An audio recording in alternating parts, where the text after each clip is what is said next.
Welcome to star 9 news. Buttayagudem మండలంలోని గుళ్లపూడి గ్రామానికి చెందిన ఆదివాసీ మడకం యాకోబును చిత్రహింసలకు గురిచేసి గాయపరిచిన సబ్ డిఎఫ్ఓ వెంకటయ్యపై ఎస్టీ అట్రాసిటీ కేసు నమోదు చేసి అరెస్ట్ చేయాలని బుట్టాయిగూడెం పోలీస్ స్టేషన్ ఎదుట ఆదివాసీలు ధర్నా చేశారు.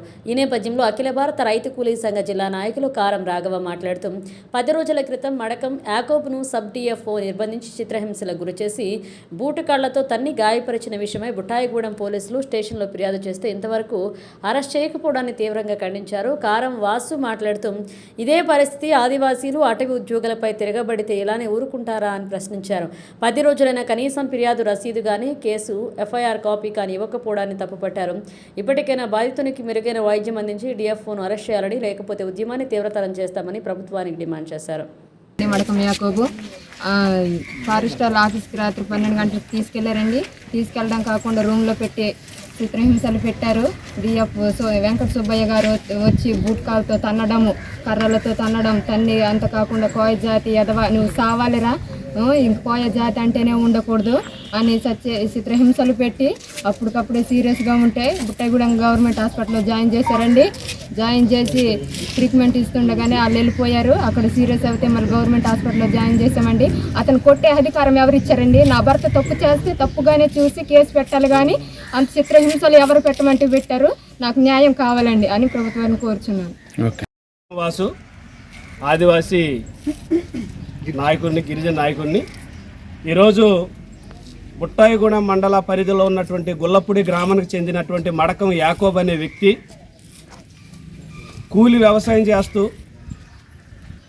పోడు పట్టాలు ఉన్నటువంటి పోడు భూమిలో చిన్న చితక పనులు చేస్తూ జీవిస్తున్న క్రమంలో మన 10వ తారీఖు నైటు 12 గంటలకి నీతో మాట్లాడే పని ఉంది రమ్మని ఫారెస్ట్ డిపార్ట్మెంట్లో కన్నాపురం ఆఫీస్ తీసుకెళ్ళి ఒక గదిలో నిర్బంధించి, ఒక దొంగలాగా క్రియేట్ చేసి గదిలో నిర్బంధించి చిత్రహింసలు కర్రలతోటి బూటు కాళ్ళతోటి విపరీతంగా సృహ తప్పిపోయే విధంగా కొట్టారు.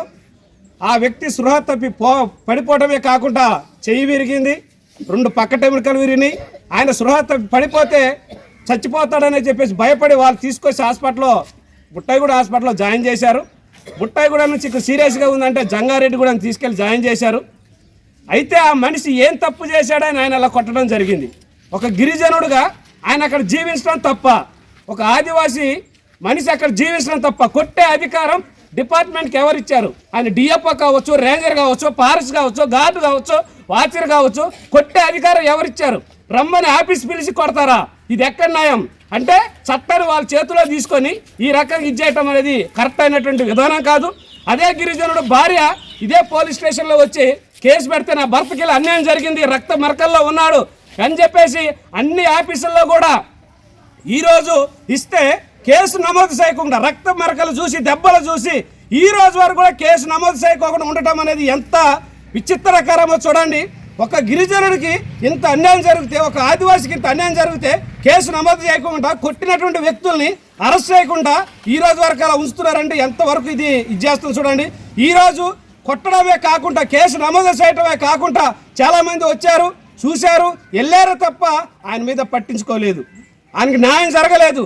అదే బయట ఆయనకే జరిగి ఉంటే ఆయన పరిస్థితి ఏంటి? ఈరోజు అదే ఒక వైద్యం లేదు. ఆయన ప్రైవేట్ హాస్పిటల్లో వైద్యం చేయించడం డబ్బులు లేక గవర్నమెంట్ హాస్పిటల్లో ఒక్కడే ఉన్నాడు. వెళ్ళి చూడటం వల్ల మాకు అర్థమైందనమాట. కాబట్టి 10వ తారీఖు జరిగినటువంటి సంఘటన ఈరోజు 17 అంటే 7 రోజులైనా కూడా ఏ అధికారి కానీ కారం రాఘవ, అఖిల భారత రైతు కూలీ సంఘం జిల్లా కమిటీ సభ్యుడిని.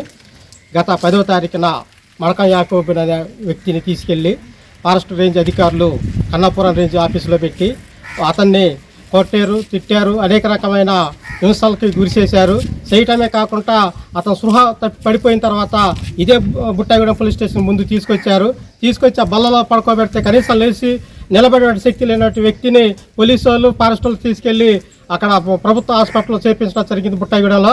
ఆ తర్వాత నుంచి వాళ్ళు ఎవరు కూడా పట్టించుకోవటం లేదు.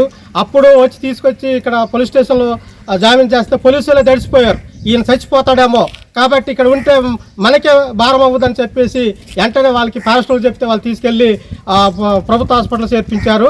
అప్పటి నుంచి ఈ రోజు వరకు కనీసం ప్రజాప్రతినిధులైనటువంటి వాళ్ళు లేదా ప్రజా పరిపాలకులు ఎవరు కూడా ఆ పేషెంట్ దగ్గరికి వెళ్ళి మాట్లాడలేదు. కనీసం వాళ్ళ యొక్క బాధలు ఏంటి అనేది కూడా అడగలేని పరిస్థితి ఉంది. కాబట్టి ఇలా గిరిజనుల్ని చిత్రహింసలు పెట్టడం అనేది చాలా అన్యాయం.